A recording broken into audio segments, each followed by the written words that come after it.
खिशात काढ, हात काढा रे. स्वभावाला इलाज नाही आणि रोहित पवारला लाज नाही.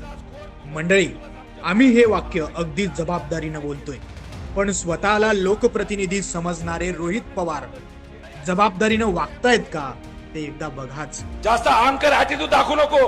उद्या ही माणसं पिसाळली ना, तुला फिरता येणार नाही इकडं. एका सरकारी अधिकाऱ्याशी कसं वागावं आणि बोलावं याचं तारतम्य नसलेल्या रोहितला वाचाळवीराचा पुरस्कार दिला पाहिजे. लय शहाणा काम करतोय तू इथं. पवार साहेबांच्या वाचाळवीरांची संख्या दिवसेंदिवस वाढत चालली आहे. त्यात आता ठोंब्या रोहितची पण भर पडली आहे.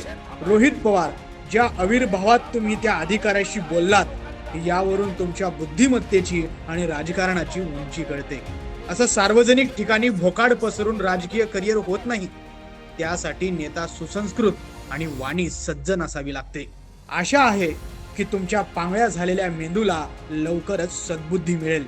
शेवटी एवढंच म्हणेल, घासावा शब्द, तासावा शब्द, बोलावा शब्द बोलण्यापूर्वी. खिशात काढ, हात काढा रे. लय शहाणा काम करतोय तू इथं.